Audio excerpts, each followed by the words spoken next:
I am Mark Balyada, the owner and the founder of the Retro Helmet Lab.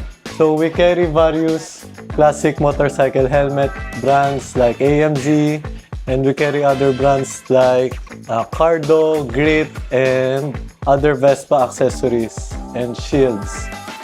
Marami rin tayong mga motorcycle accessories like gloves and armor protection.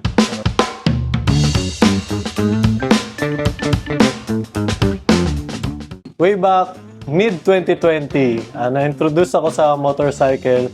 I bought a very cheap bike, Honda Cub. Tapos, gusto ko siya maging street cub concept. Then, nakahanap ako ng very passionate builder, which is si Errol, one of the owners or founder of today's 1008 Moto Garage. Then, malapit na niya matapos yung bike, naghahanap ako ng motorcycle accessories for myself. Ang problema, wala akong makita sa market na pasok sa budget, pasok sa size, and pasok sa taste ng design ko. So, nangyari, naisipan ko, why not na magparating ako ng may sell ng mga classic helmets. So yun, wala pa masyadong classic helmets sa market. So I bought AMZ to the Philippines, then started marketing it. Nag-start ako at a very few quantity para lang meron ako sariling helmet, tas yung the rest, ibebenta ko. So mabilis ko siya nabenta, marketplace pa lang nung wala pang the Retro Helmet Lab. Then, inulit ko siya lang inulit. Sabi ko, mukhang tinangkilik ng tao.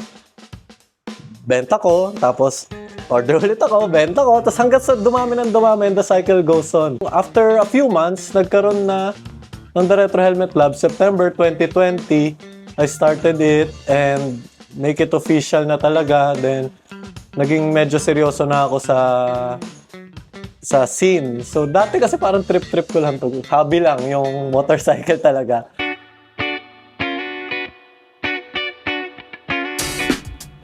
Alala ko, yung una kong bike, yung yung Honda Street Cub. Nahirapan ako maghanap ng parts. Pero may na-meet ako isang guy na nagbebenta ng accessories ng Vespa parts and Cub parts around Quezon City, which is si Polo Ramirez ng One Pot Shop. Nangyari, pumasyal ako sa kanya dahil medyo ang hirap talaga maghanap ng parts noon. Meron siya available na mga parts na yun. Nangyari, nag-inquire ako sa kanya, hanggat sa nagkakausap kami, unti-unti, hanggat na-attract ako dun sa Vespa niya. Sabi ko, ang ganda naman ng bike na to. Sabi ko, gusto ko rin yan next time pag after nito, street cub siguro. Too many days in the dark. One day, may nag-i-inquire ng motorcycle classic helmets natin sa marketplace. Interested daw siya makita in person. So sabi ko, punta na po kayo dito sa bahay namin. So in-invite ko siya. Tapos while waiting for him, nanonood na ako ng isang segment sa YouTube ng Crispy Kare Kare. Yun yung title. Tapos, yung dumating siya, nagulat ako na naka-bright yellow Vespa Sprint siya. So medyo naging catchy siya sa akin. Ngayon, sabi ko, uy, nice. Ang ganda naman ng Vespa nyo. Ganyan. Pumasok siya, nagtanggal siya ng helmet. Tinanong ko anong name niya. Sabi niya, Ryan. Tapos yung guard namin, sabi, si Ninong Ray, gumanon siya. Sabi ko, kayo ba si Ninong Ray? Sabi, oo daw. Nagulat ako kasi, first time ko lang siyang ma-discover that day.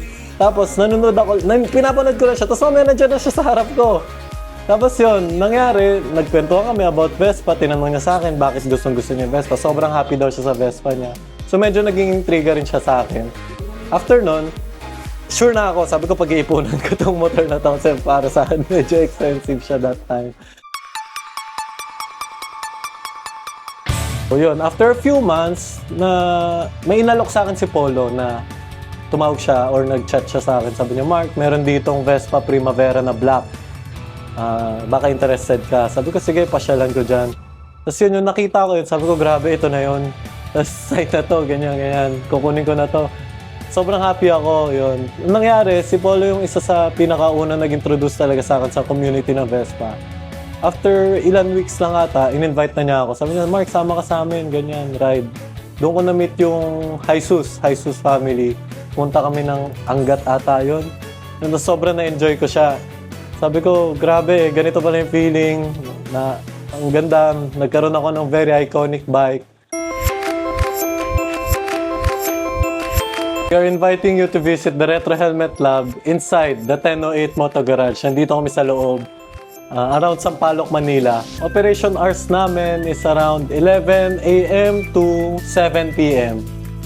Feel free to visit. Magsukat kayo ng any kinds of classic helmets, gloves, and other accessories para makita nyo yung iba namin sinashowcase na products dito sa The Retro Helmet Lab.